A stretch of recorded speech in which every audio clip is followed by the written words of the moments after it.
Entonces, con la clase, el día de hoy le he pedido a Julio, por favor, que se pueda adelantar debido a que mañana tengo actividades, no voy a poderla realizar. Vamos a hacer la clase de trastorno de equilibrio ácido-base, una clase importante dentro del segmento de nefrología. ¿Por qué? Porque el medio ácido-base es lo que va a permitir controlar la parte interna de nuestro cuerpo. El desequilibrio de ello es que puede llegar a ocasionar muchas patologías y también muchos problemas a nivel del sistema orgánico. Entonces, vamos a iniciar. Estos son los puntos que vamos a ver, algunos conceptos básicos. Vamos a hablar sobre todo de la parte metabólica, que es la que compromete al riñón. Vamos a hablar sobre los gases arteriales, que ya ustedes tienen que ver en los hospitales, y vamos a ver pacientes, ejercicios de casos clínicos con pacientes que pueden presentarse en la emergencia, en el consultorio, en la hospitalización, ¿sí? Entonces, ya iniciando esto, vamos a empezar. Vamos con los conceptos que sí son básicos y que son importantes que los puedan entender. Cuando hablamos de ácido base, vamos a hablar de nuestro medio interno. ¿Pero por qué es tan importante? Porque está relacionado con muchas de las funciones que realizamos. Por ejemplo, el requerimiento de energía en el día a día, en las actividades que nosotros podemos realizar, caminar, alimentarnos, eh, poder realizar algunos procesos que son vitales, respirar, interviene este medio ácido base, sobre todo porque está ligado a a muchas actividades que nosotros tengamos que hacer. Hablemos de algunos conceptos que son importantes. Vamos a hablar acá de hidrogeniones, vamos a hablar de pH, vamos a hablar de bicarbonato, pero ¿son importantes? Sí. ¿No los vemos? No, pero regulan el equilibrio y el medio interno en nuestro organismo. Y estos van a regularse sobre todo porque al día a día que nosotros tenemos va a estar regulado por la alimentación y también por el catabolismo que nosotros vamos a tener. Entonces, importante algunos iones que van a intervenir en este medio interno, como por ejemplo el sodio, el cloro, el potasio, que nosotros los tenemos en nuestro medio intracelular como el potasio y el extracelular como el sodio, y también el potasio en muy pequeñas cantidades. Así que hablando de ello, son los que intervienen en este trastorno ácido-base para tratar de mantener este equilibrio. Pero hablemos de cada uno y cuál es el significado que tienen. Hablamos mucho de ácido, hablamos de base, pero es importante, hablando ya celularmente, tenemos que reconocer que el ácido es toda aquella sustancia que puede ceder o dar hidrogeniones. El hidrógeno acá es muy importante dentro de esta actividad. En cambio, la base es toda aquella sustancia que permite aceptar hidrogeniones. Y eso lo vamos a ver acá en los ejercicios.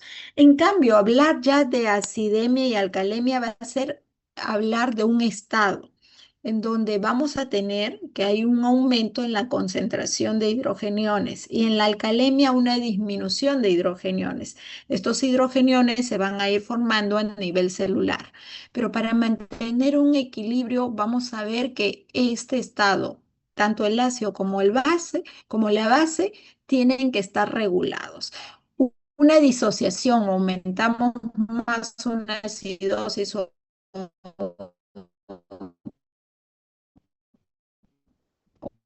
o hablamos de más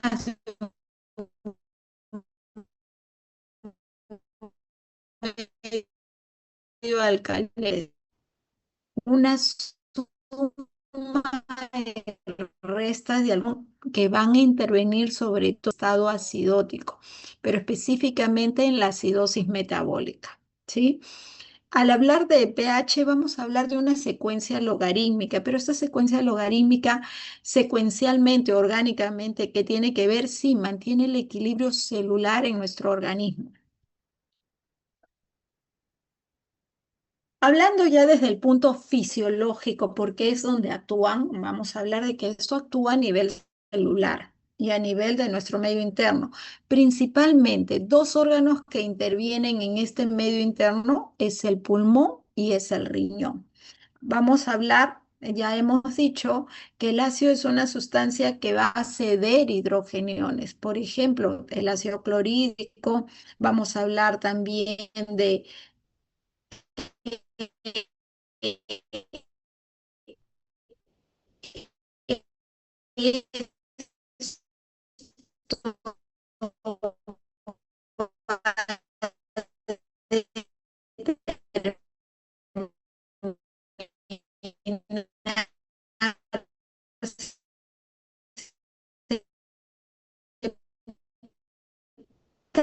tanto el puede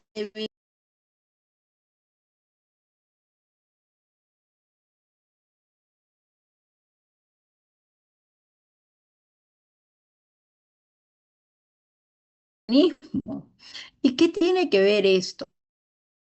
Pues dentro de la alimentación que nosotros tenemos, vamos a tener una alimentación que está basada en carbohidratos, en grasas y proteínas. Pero ¿cómo funciona o qué tiene que ver con el pH? Bueno, cuando tenemos un consumo de carbohidratos y grasas, estos van a generar a que se formen grandes cantidades de CO2. ¿Quién regula este CO2? Es el pulmón. Esto normalmente, el CO2 o la concentración del CO2 está regulado por los pulmones. Y esto, cuando interviene el oxígeno, ingresa a nuestros pulmones, pues va a salir al expirar en forma de CO2. Esto lo va a regular definitivamente los pulmones. Y esto se da con el metabolismo de carbohidratos y de grasas. En cambio, las proteínas van a producir ácidos no volátiles, es decir, que no los puedo expulsar por los pulmones, sino que estos se van a regular por medio de los riñones. Por eso tan importante estos dos órganos, principalmente las proteínas, y esto tiene que ver mucho con el consumo. Y acá va a formar algunos ácidos no volátiles, y estos se van a perder justamente con la orina en los riñones, como el ácido clorhídrico, el fosfórico, el ácido láctico, y estos van a utilizar el bicarbonato como ayuda para que puedan ser eliminados por los riñones. Entonces, el metabolismo de proteínas es por medio de los riñones y los carbohidratos y las grasas van a ser las pérdidas por medio del CO2. ¿Qué organismo? Los pulmones. Ya basado en esto, vamos a hacer,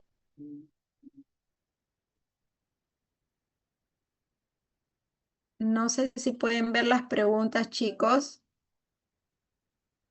Doctora, no se ve la pantalla de ClassPoint. Si lo minimiza esa parte sí creo que se puede ver. A ver, vamos a ver, vamos a ver.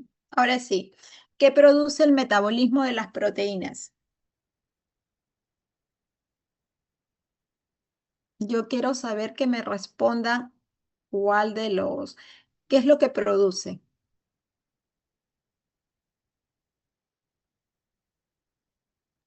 Ah, sí, doctora, hay una compañera que le que intenta entrar a ClassPoint, pero no, su nombre, ¿No bueno, está? no aparece su nombre en Me la la lista. pasas después para Sí, poder se la paso. corregir. Me envió un video. Sí, se la mando, Ya, doctora. sí, por favor.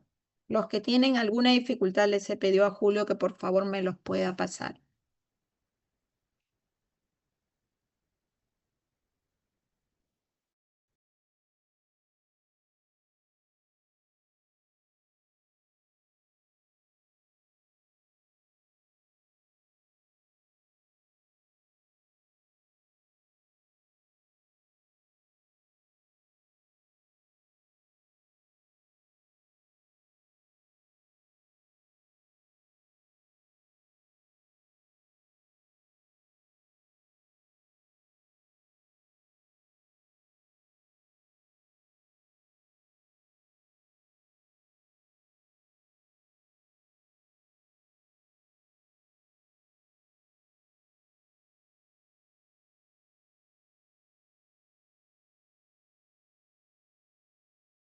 Vamos, chicos, 20 segundos más para poder cerrar.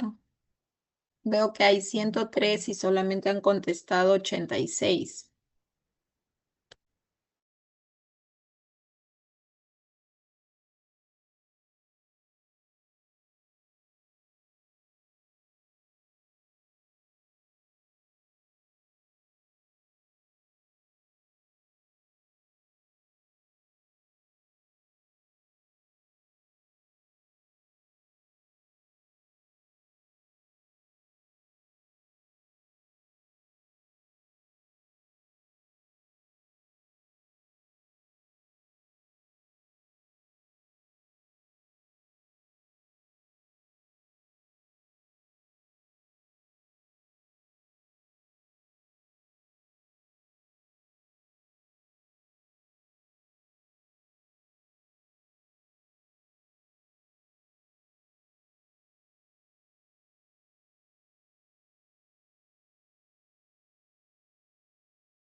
Listo, ya cierro.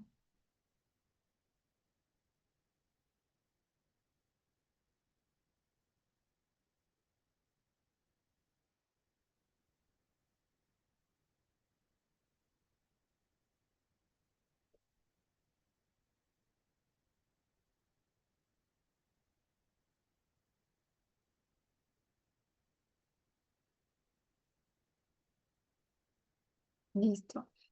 Ahora sí, vamos a conversar de la acidosis metabólica. Los dos estados que vamos a ver en el segmento de nefrología van a ser acidosis metabólica y alcalosis metabólica.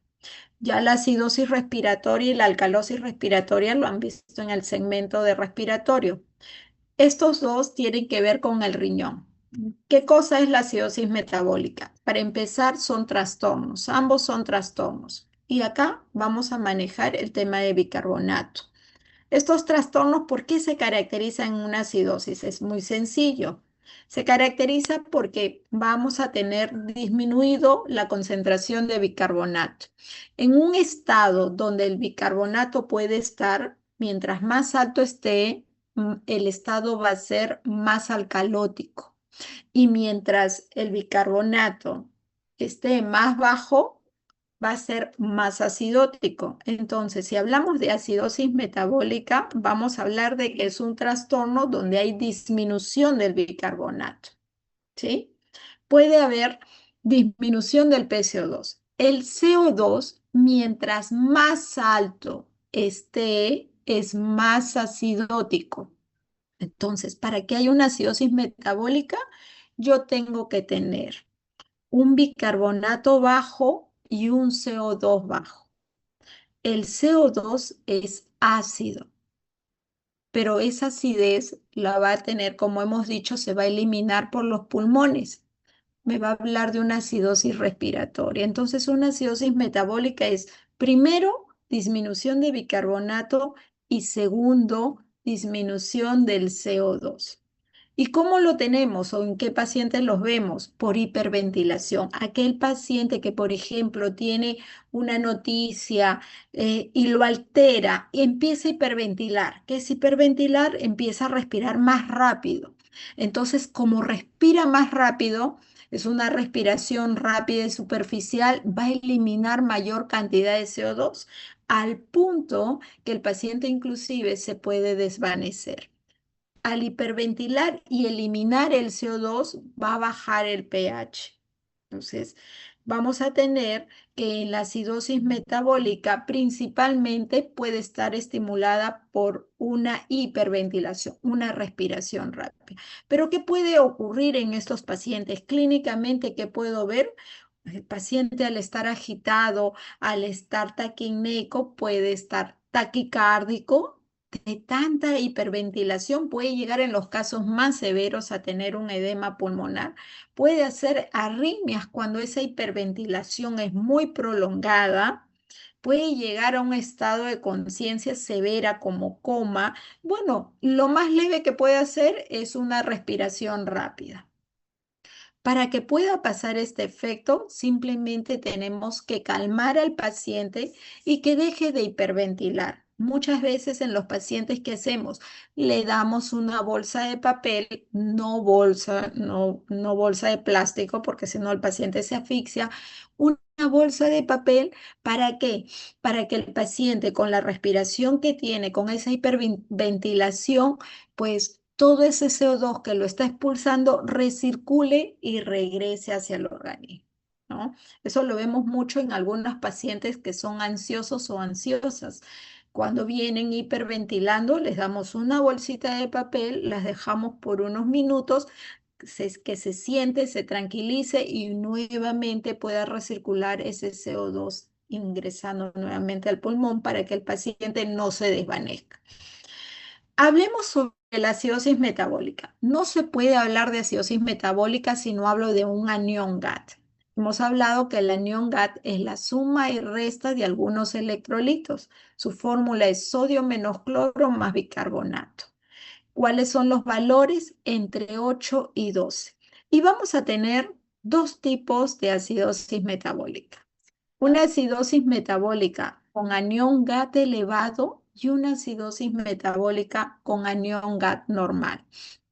¿Cuáles son las acidosis metabólicas con anión GAT elevado?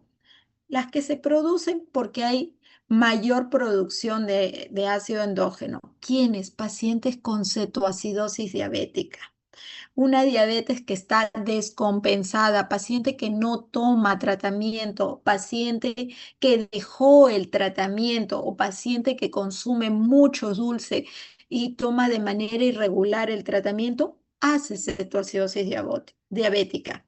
¿Quién es más? Las acidosis láctica.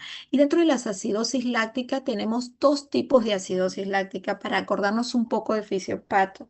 Las del tipo A y las del tipo B.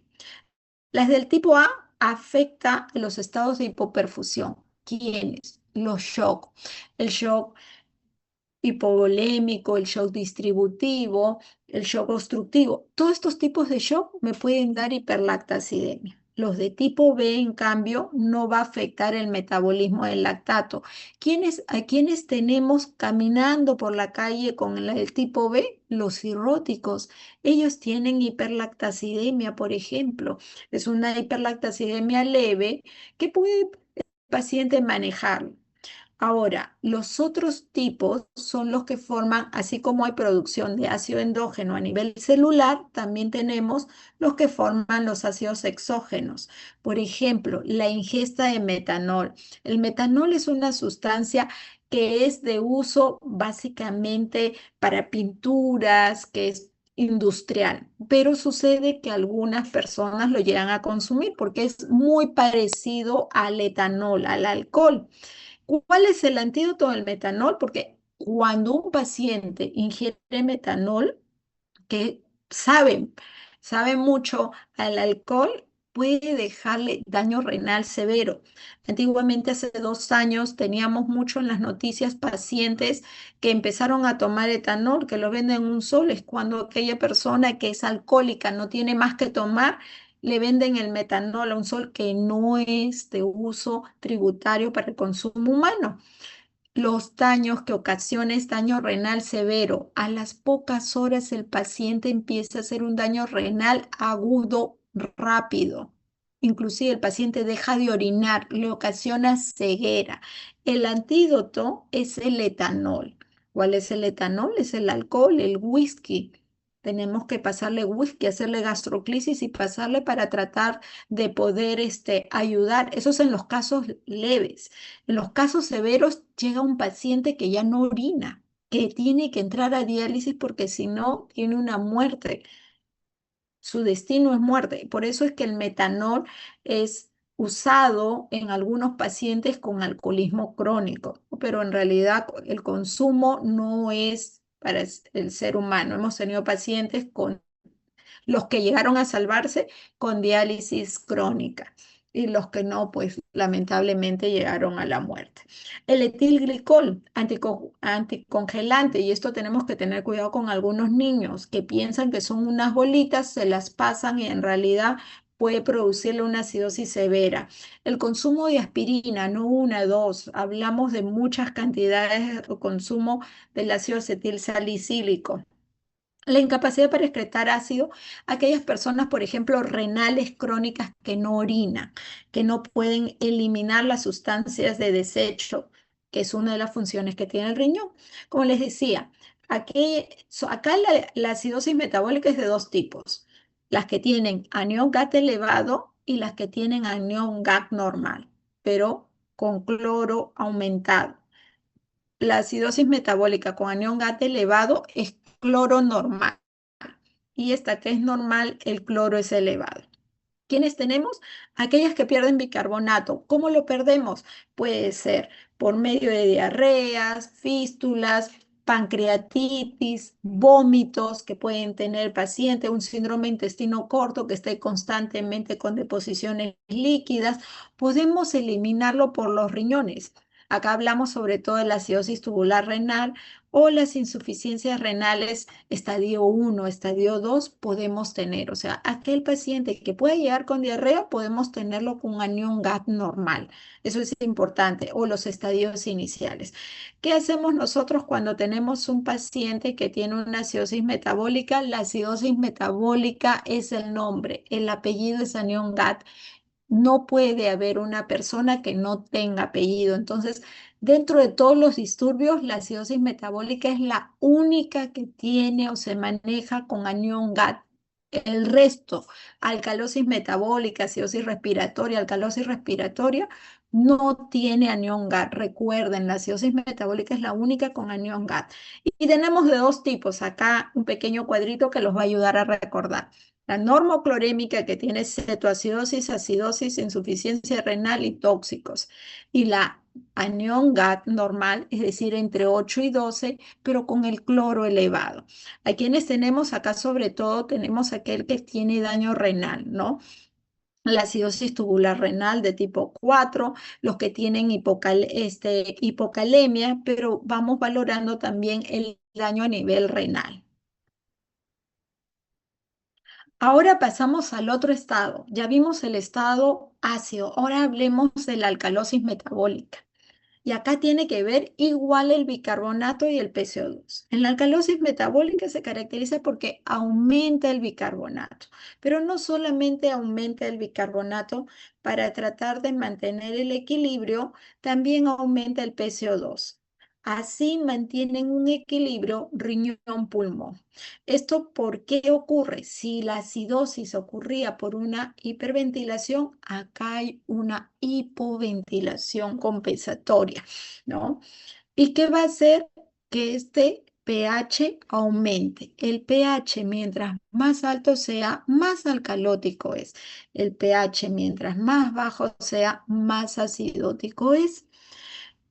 ¿Cuáles son las causas que pueden producir una alcalosis metabólica? A la cabeza, los diuréticos, la furosemida, la hidroclorotiazida, algunas enfermedades como fibrosis quística, que no solamente tiene daño pulmonar, daño pancreático, sino también daño renal, ingestión alcohólica, pero el alcoholismo crónico, ¿no? O en pacientes que se transfunden en grandes cantidades, por ejemplo, pacientes con una hemorragia, un accidente de tránsito y donde hay que pasarle 7, 8, 9 paquetes, siempre hay que pensar que estos pacientes nos pueden hacer alcalosis metabólica. ¿Por qué? Porque tiene un alto contenido de citrato que es una sustancia que va a permitir que el paquete globular se mantenga viable, ¿no? Las náuseas, los vómitos. Todo paciente que tenga náuseas o que tenga vómitos va a producir alcalosis metabólica, ¿sí? El hiperaldosteronismo también lo produce. Pero, ¿cuál es el cuadro clínico? Estos pacientes pueden convulsionar, pueden tener delirio, hiperreflexia. Ponemos el martillito en la rodilla y el paciente, el reflejo es súper aumentado. En los casos más severos, puede tener arritmias, una respiración, acá les digo, acá el paciente hipoventila. Acá, en cambio, para una determinación en la alcalosis metabólica utilizamos mucho el cloro urinario. Esto es un pequeño flujograma donde hablamos de la alcalosis metabólica.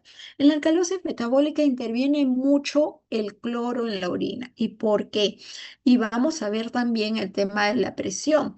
Y esto lo vamos a ir valorando en un paciente que tiene una alcalosis metabólica. Lo ideal es que no solamente yo pueda sacar electrolitos en sangre, sino también algunos electrolitos en orina. ¿Por qué? Porque la alcalosis metabólica tiene que ver mucho con el riñón. Si yo tengo un cloro aumentado en la orina, significa que yo lo estoy perdiendo por la orina. Yo tengo que valorar acá si mi paciente tiene presión normal o tiene presión alta. ¿Y por qué?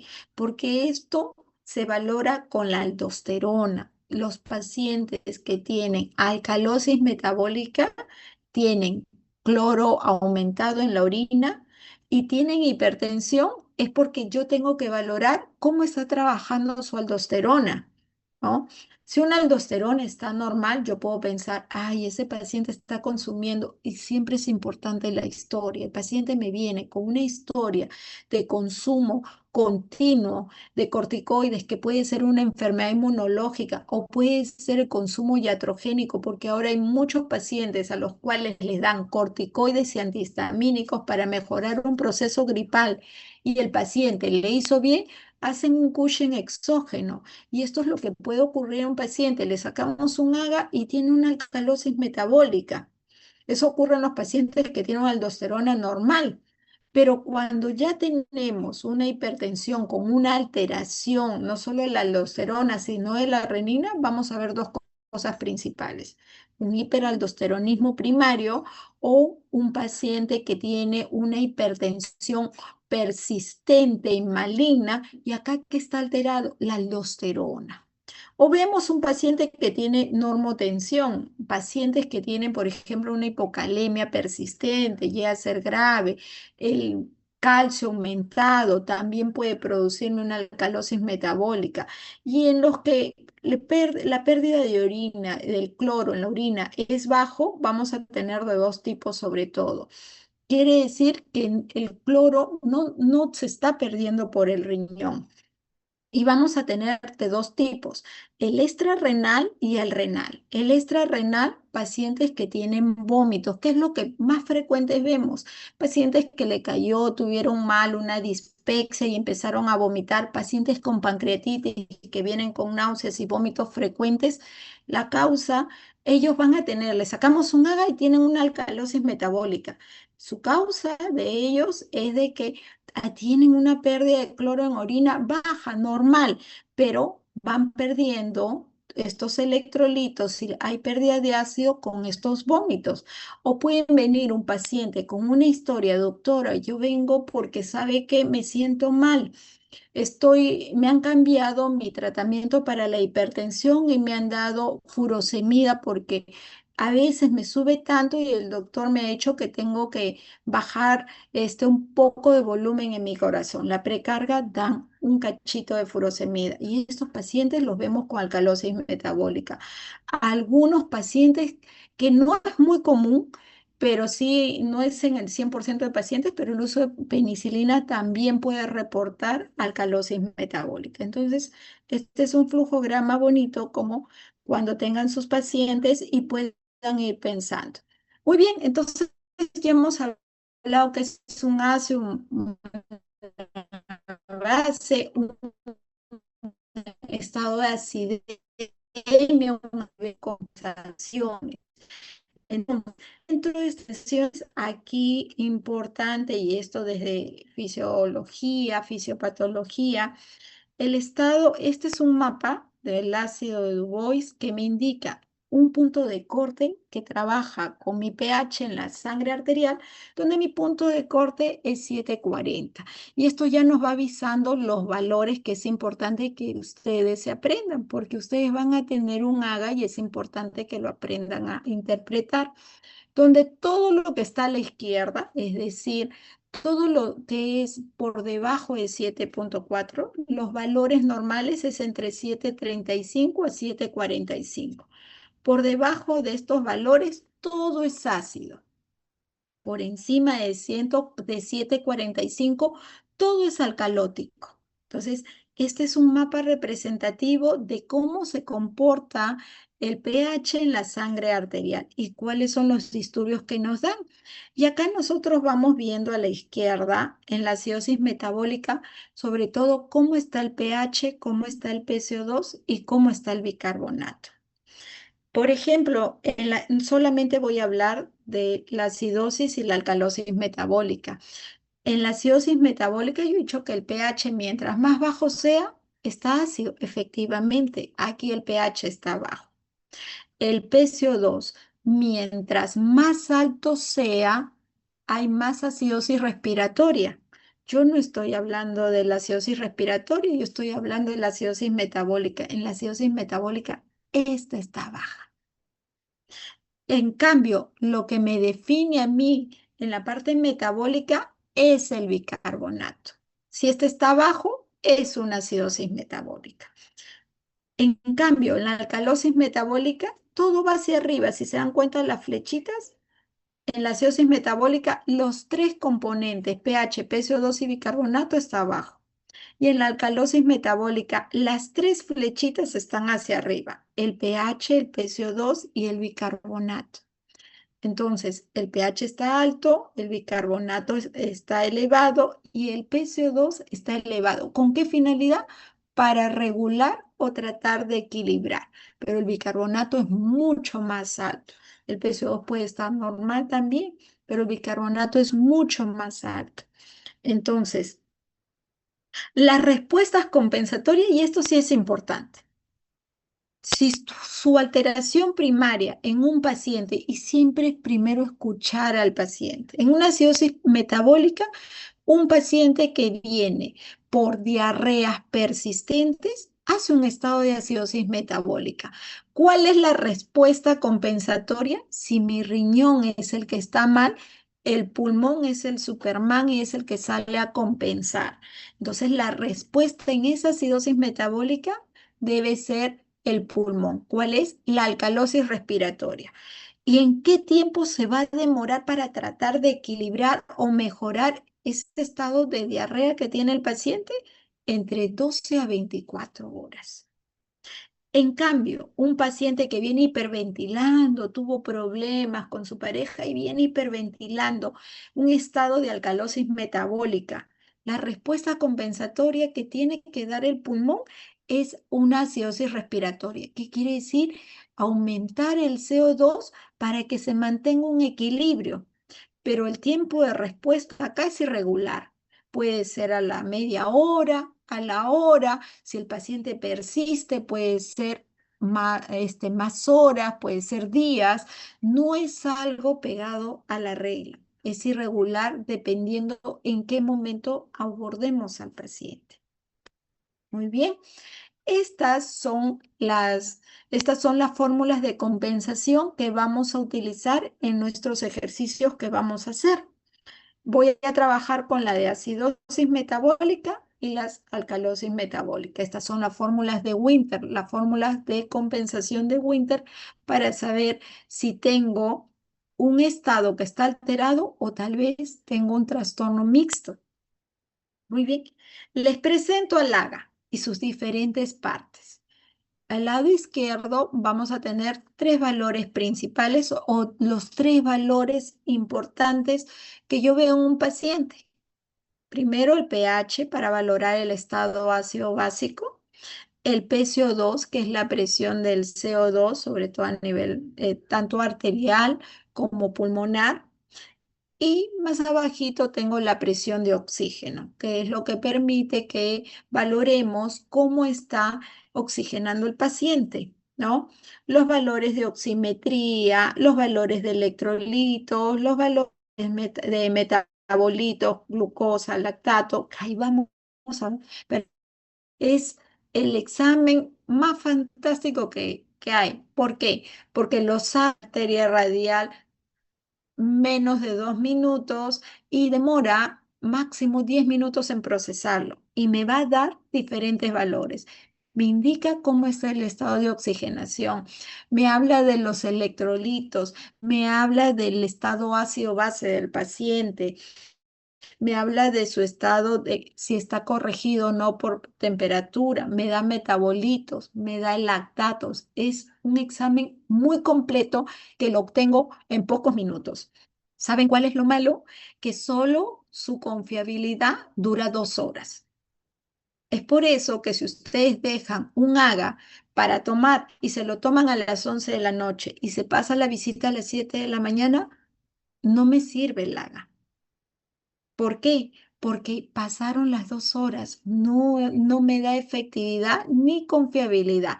Es un resultado que se valora en el momento inmediato y puede durar hasta máximo 2 horas para confiar en esos resultados. Porque desde las 11 de la noche hasta las 7 de la mañana, probablemente ese paciente tuvo más de 10 cámaras más y su estado inicial a las 11 de la noche no es lo mismo que a las 7 de la mañana que yo puedo pasar la visita. Entonces, eso sí hay que tener en cuenta en los pacientes, que esto dura poco tiempo, ¿sí?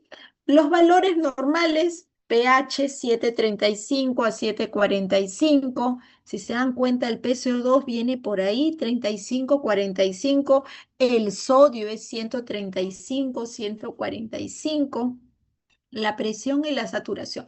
La saturación normal va de 95 hasta 100%. El bicarbonato, que es 24 más menos 2, es decir, de 22 a 26. El exceso de base, que vamos a hablar dentro de un momento. Y el anión GAT, que es la suma y resta de algunos electrolitos. Sus valores normales de 8 a 12. ¿Cómo vamos a ir? Ahora sí, ya vamos entrando a la parte de ejercicios y casos clínicos de los pacientes. ¿Cómo vamos a hacer los pasos? El paso uno es que primero, antes de hablar de electrolitos, yo tengo que escuchar la historia de mi paciente. Tengo que darme unos minutos con el paciente o el familiar y saber qué ocurrió. Tal vez el paciente tuvo diarreas, estuvo vomitando, el paciente tuvo proceso respiratorio. Tengo que escuchar a mi paciente. Muy bien, viene el paciente, lo examinan, preguntan, lo examinan, perfecto. Y dentro de ustedes, de su cabecita, dice, tomémosle el análisis de gases arteriales o haga. Perfecto. ¿Cómo lo leo? Ya escuché lo que dice mi paciente, ya lo examiné. El primer paso para poder dar la lectura del AGA es ver el pH. Si hay acidemia o alcalemia, es decir, si el pH está menos de 7,35 o más de 7,45. O está en eudemia. ¿Qué es eudemia? Es el estado normal o el valor normal entre 7,35 a 7,45. A eso se le llama eudemia. Mi segundo paso. Muy bien, ya vi el pH. O está acidótico, está alcalótico o está normal o eudemia. Mi segundo paso es saber cuál es mi disturbio primario. Tengo una idea, el paciente vino con un proceso gastrointestinal. Ah, gastrointestinal, esto puede tener que ver con el riñón. Me voy hacia el lado del bicarbonato. O no, el paciente vino con un proceso de tos, flema, fiebre, malestar. Ah, entonces probablemente el disturbio sea respiratorio. Igual tengo que ver el resultado de ambos. Primero escuché a mi paciente. Mi tercer paso es saber si el disturbio primario fue respiratorio, si este es respiratorio agudo o crónico. Agudo menos de 72 horas y crónico más de 72 horas, es decir, menos de 3 días o más de 3 días. Pero si nos acordamos un poquito de la historia en respiratorio, el paciente no les viene al segundo día de tos. Ya le consultó a la comadre, ya fue a la farmacia, se compró sus medicamentos. Por lo general, el paciente nos viene el quinto, séptimo, octavo día, cuando ya no puede respirar, cuando ya el proceso respiratorio está ya en el paciente y a veces está en un estado de gravedad. Perfecto. Si no es respiratorio y es metabólico, porque escuché a mi paciente que decía no tiene nada que ver con el proceso respiratorio, ha estado vomitando, ha estado con diarrea, perfecto. Mi disturbio puede ser metabólico. Y acá el metabólico, el único que tiene anión GAT es la acidosis metabólica. No hay otro. La alcalosis es a secas alcalosis metabólica. Y mi cuarto paso es saber si tengo un disturbio primario que es simple o que es mixto. Perfecto. Y en los casos, ya, algunos casos podemos hacer hasta un disturbio triple. Perfecto. Entonces, con estos pasos vamos a ir viendo. Me dicen que mi primer paso es valorar el pH y acá a la izquierda yo tengo mi pH.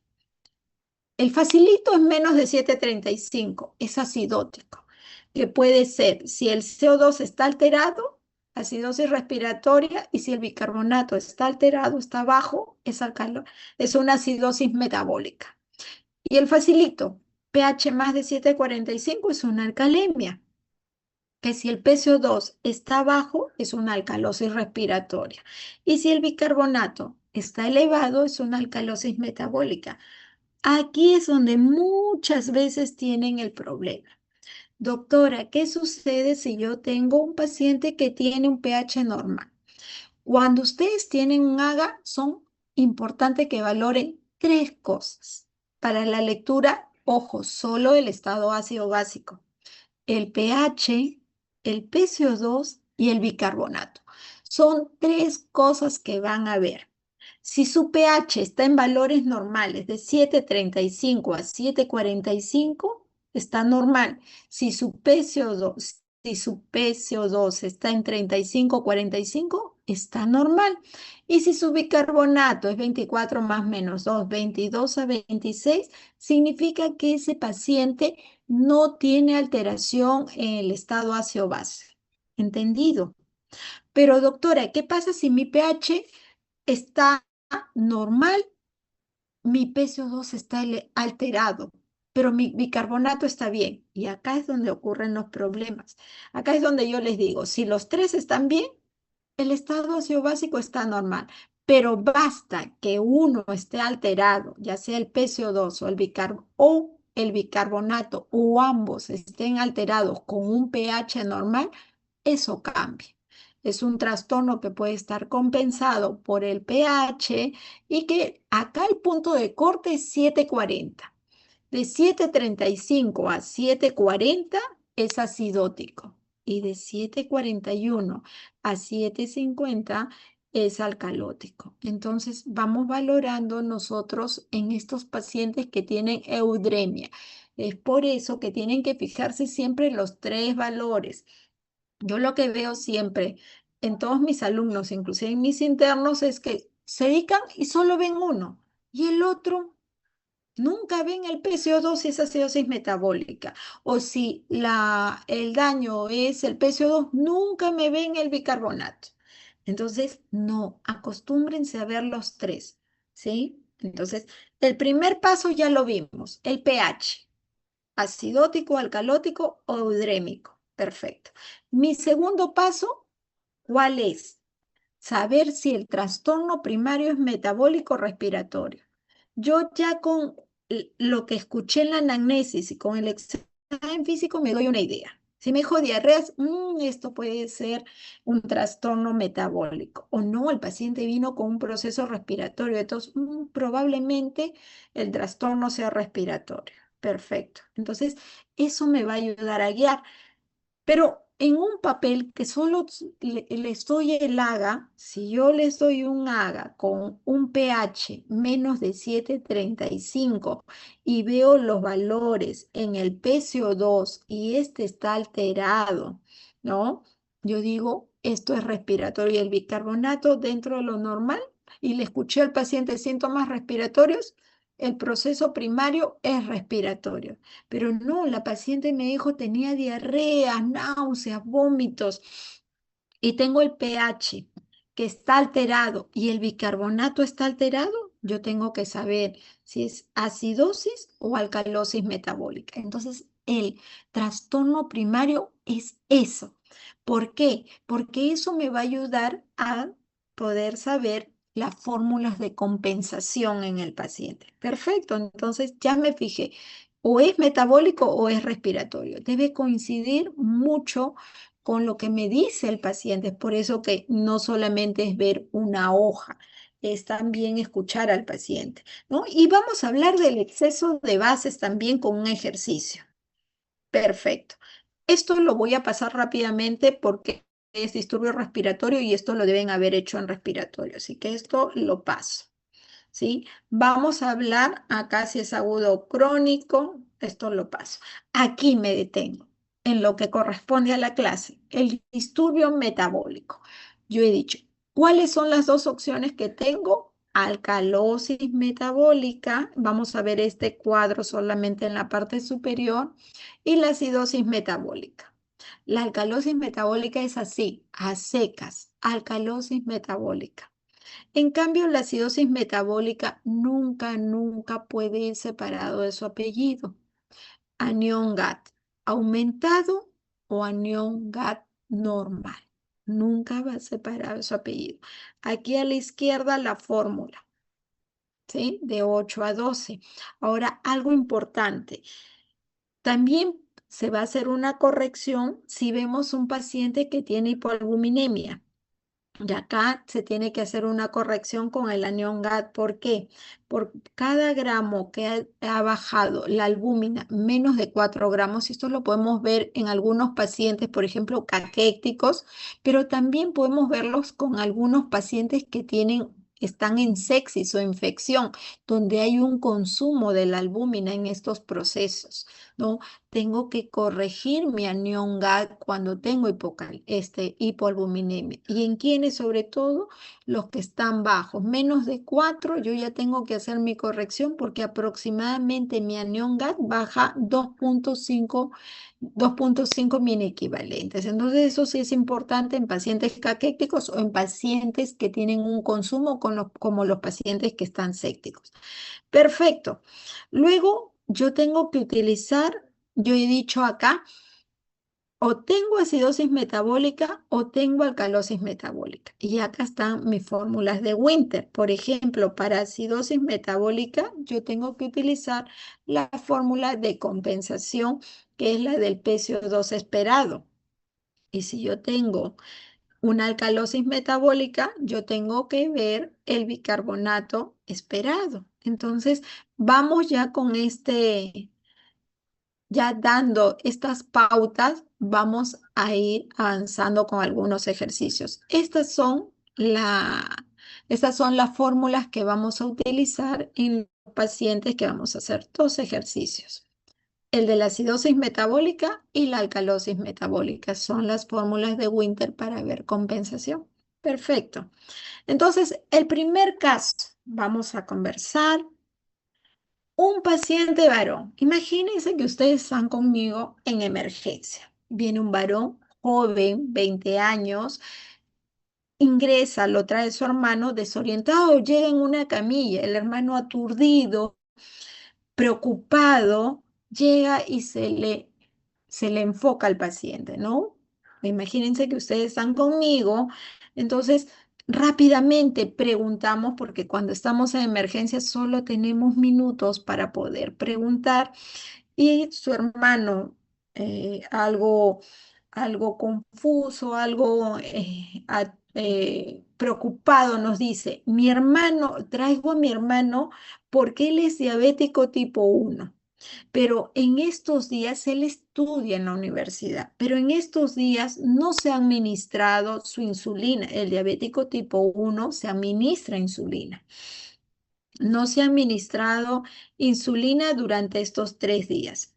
El estudiante ha estado sometido a mucho estrés porque tiene parciales en la universidad, pero durante las últimas horas refiere que antes de empezar esa desorientación, le comunica a su hermano que tenía dolor abdominal, tenía mucha sed, pero también tenía muchas náuseas.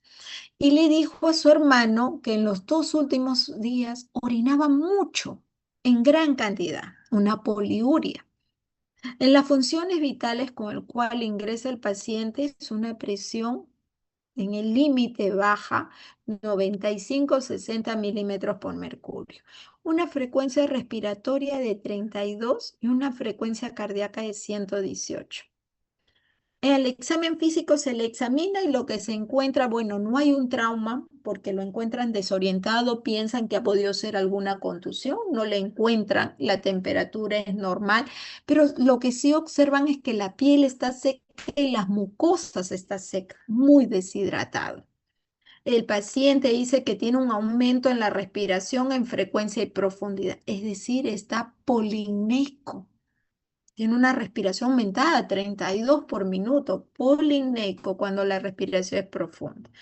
Y al sacarle un hemoglucotés sale 500 miligramos por decilitro, muy alta, ¿no? Lo normal hasta 100 que se pueda tomar inclusive en ayunas, menos de 102, 104 se le considera. Muy bien, este paciente rápidamente se le saca un análisis de gases arteriales y obtenemos estos valores.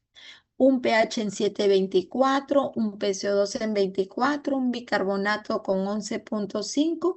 Y aquí vamos a hablar de una palabrita importante que es el exceso de bases, -10, que vamos a desarrollarlo con este ejercicio.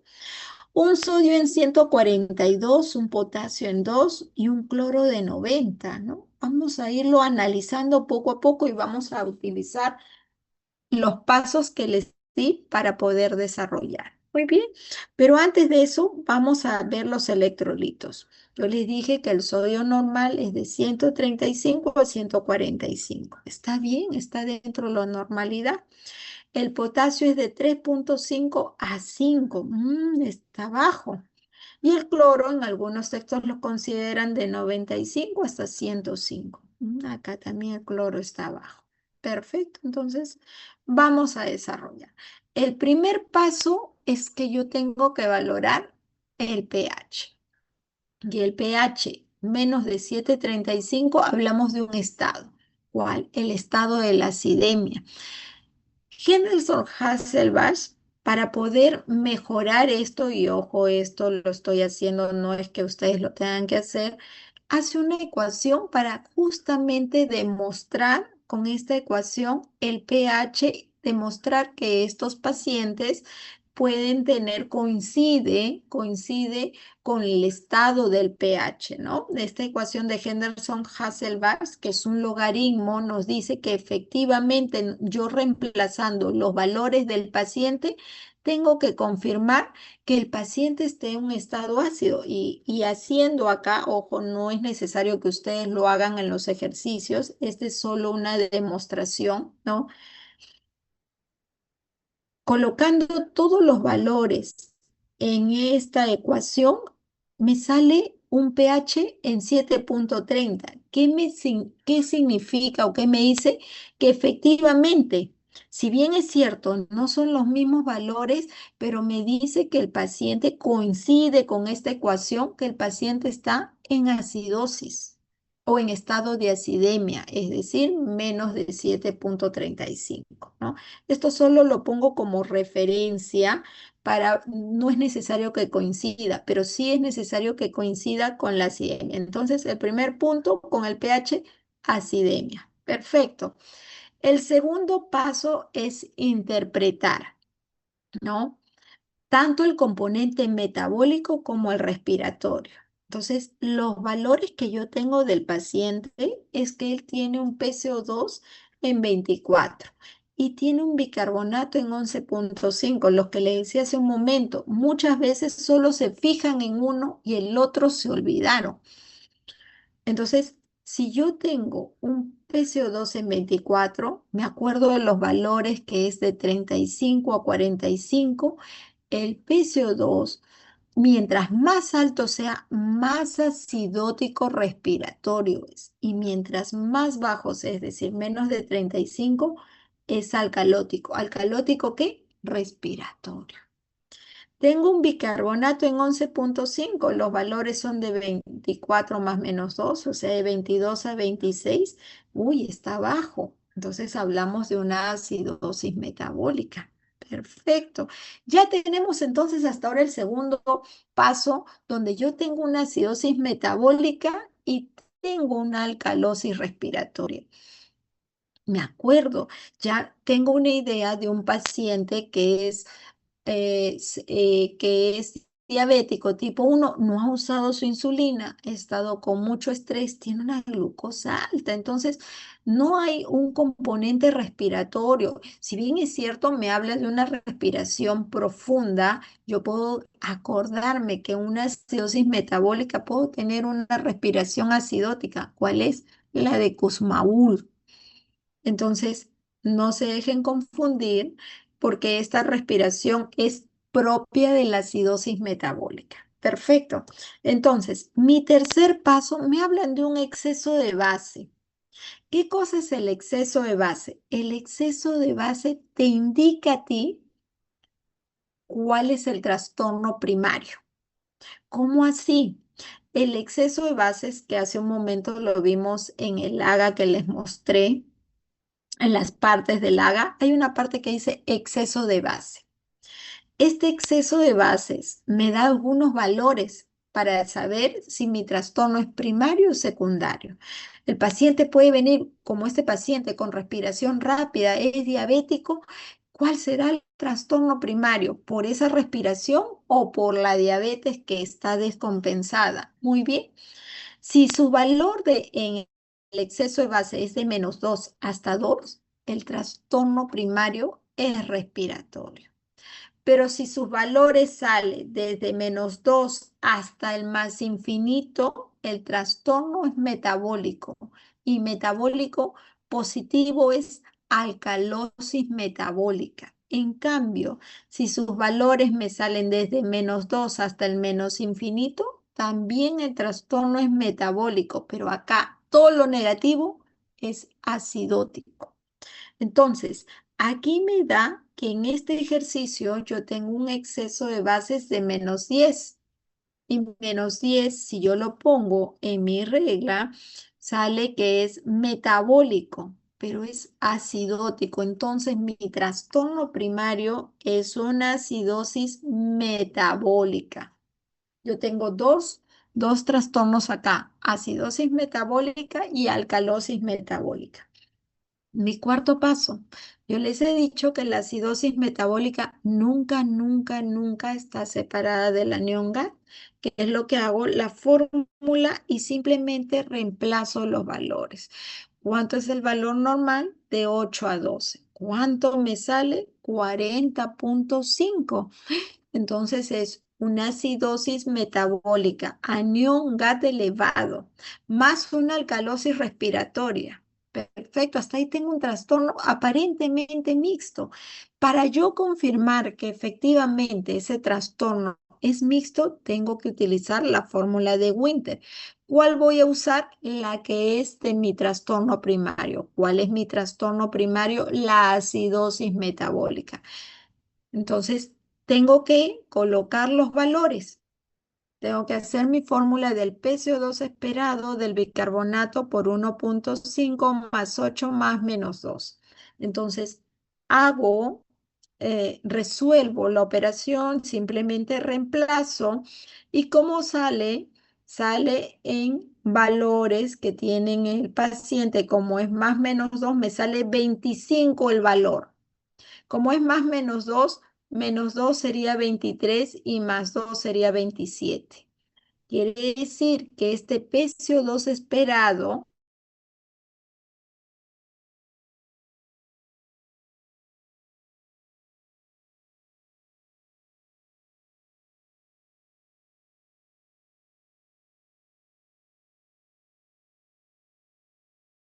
entonces, ¿qué me dice acá? Me voy a esta reglita y me dice que si el PCO2 medido, es decir, el PCO2 del paciente, que es 24, es igual al PCO2 esperado, que está entre 23 a 27, yo tengo una acidosis metabólica sola. Y como la acidosis metabólica no es sola, es con un anión GAT elevado. El cloro, si el anión GAT elevado está bien, entonces vamos a tener que es normoclorémico. Y ese es el resultado en este primer ejercicio. ¿Alguna pregunta, alguna duda? sino para pasar al segundo ejercicio. ¿Dudas? Perfecto. El segundo y último ejercicio. Una mujer que viene a consultorio, viene por emergencia, con insuficiencia cardíaca, que es tratada con furosemida. Acude a consultorio porque tiene debilidad en los miembros inferiores, parestesias, que son sensación de hormigueos y calambres en los miembros inferiores. Durante la consulta, el médico le realiza o le solicita un AGA y salen estos valores. Un pH en 7,56, un PCO2 en 50, un bicarbonato en 43, un sodio en 138 y un cloro en 88. ¿Cuáles son los pasos? Acá, a diferencia del anterior ejercicio, no he puesto exceso de bases. Acá está más sencillo todavía. El primer paso es que yo identifico cómo está el pH, ¿está en alcalemia o está en acidemia? Con el pH 7,35 a 7,45, este es alto. Mientras más alto sea, más alcalótico es. Entonces, lo primero es alcalemia. El segundo, acá solo identifico el trastorno primario con el pH. Tengo un bicarbonato que está en 43. Uy, está más elevado, está más de 26 porque es 24 más menos 2. Está en 43, está elevado. Y tengo un PCO2, está en 50, también está elevado. Entonces, aquí yo tengo alcalosis metabólica más acidosis respiratoria. Doctora, ¿cuál puede ser el trastorno primario? Primero recuerdo, el paciente, ¿qué es lo que me contó? Está con diurético. Y hemos visto que dentro de la alcalosis metabólica también hay uso de diuréticos. Entonces, yo voy a colocar acá, ¿de qué me guío? Del pH. Si yo tengo alcalemia, me busco cuál de los dos está en alcalemia. Definitivamente el bicarbonato, ¿no? Porque está elevado. Tiene alcalosis metabólica y tiene un PCO2 que es una acidosis respiratoria. Entonces, mi trastorno primario es la alcalosis metabólica. Perfecto. Luego, tengo que utilizar la fórmula de Winter. ¿Y cuál es mi fórmula de Winter? Es el PCO2, 40 más 0,7, bicarbonato menos 24 más menos 5. Entonces, sustituyendo la fórmula, voy a tener que el PCO2 esperado, ya con los valores que coloco, que es el bicarbonato en 43 menos 24, me sale un valor de 53. El valor esperado el rango es más menos 5, es decir, 48,3 a 58,3. ¿Y cuánto me sale el bicarbonato? El bicarbonato me sale del paciente en 43. Entonces, mi cuarto paso es que yo compare la medida, ¿no? Esta es la fórmula del PCO2 esperado, ¿no? Y vamos a tener que dentro de la medida voy a tener 50. Entonces el PCO2 esperado es 48,3 a 58,3. El PCO2 está en el rango esperado. Entonces, ¿qué tengo? Una alcalosis metabólica pura. Y ahí es más sencillo. Listo. Esto es un caso clínico que se los dejo para que puedan resolver. Gracias. ¿Alguna pregunta, alguna duda?